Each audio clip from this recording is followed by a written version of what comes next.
A physical problem I didn't remember ever having had was suddenly upon me, keeping me off the bike and waking me up screaming with pain in the middle of the night. Turns out it was a muscle strain.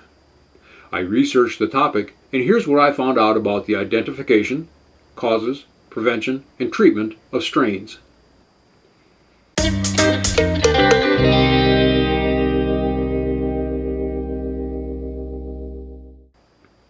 While doing a simple household project, I lightly bumped my right leg. It felt like an electric shock. I touched the spot, more electricity. I didn't remember an impact, but clearly I had an injury. I soon had throbbing pain without contacting the spot. I also had stabbing pain that was infrequent but intense and would wake me up at night. I didn't know what I had, but I knew I wanted it to be over and not return, so I did some research. Apparently, I was suffering from a grade 2 strain of my right vastus lateralis. The location is indicated by the arrow in this illustration. So here's my primer on a topic about which I formerly knew next to nothing. People confuse sprains and strains. Sprains affect ligaments, which are tough bands of tissue that connect bone to bone at our joints. A strain affects muscle tissue or tendons. Tendons are tough bands of tissue that attach muscle to bone. Both sprains and strains are the result of overstretching or tearing of the tissue in question.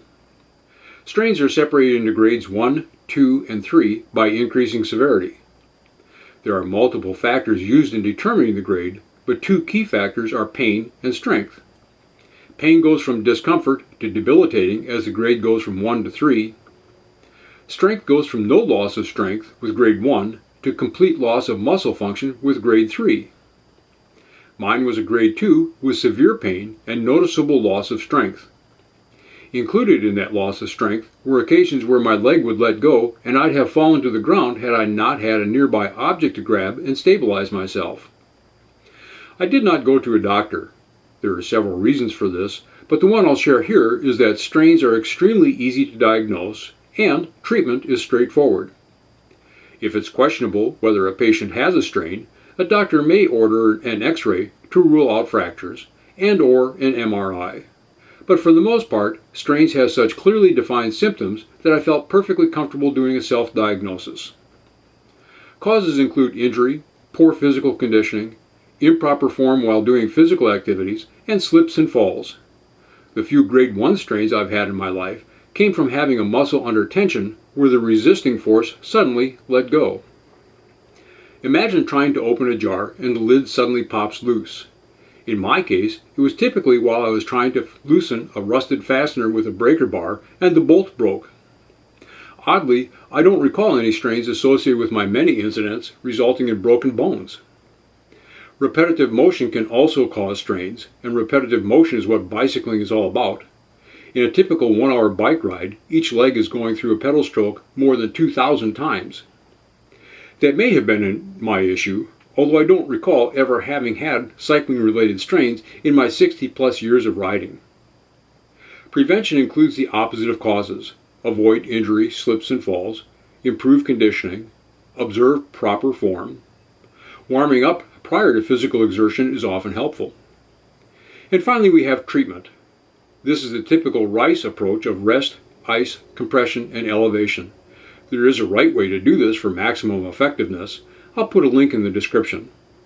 Some advise using PRICE, which adds a P for protection to the front of the RICE regimen. Padding is one way of providing protection for the injured area.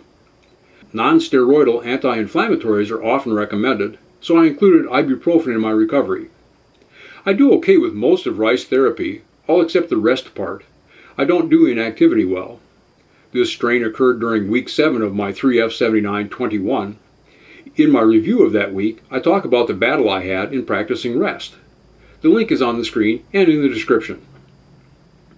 Because I was suddenly dealing with a debilitating injury that I'd never had before, part of my recovery was mental recovery.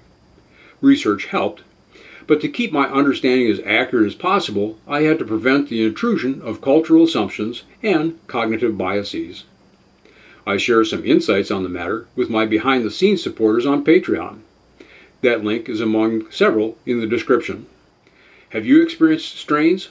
What happened, and how did you recover?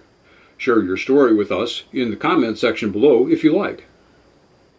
It's been a few weeks now, and I'm glad to report I'm back on the bike with no lingering effects from this strain. I'm still mindful of how I ride. The memory of experiencing an unprecedented, unexpected, and debilitating injury remains fresh. It will fade with time, of course, until the next one. I'm Rich Reese, and I'll see you out there. Hi, Rich Reese here. I ended the video on a positive note. Turns out that optimism was wholly unwarranted. The pain persists and I've had setbacks. I'm trying to make an appointment with a doctor now. I'll leave the original content in place. The a priori information on strains is accurate. The a posteriori discussion on how to apply all this to my situation is in a state of flux. I'll keep you posted on Facebook.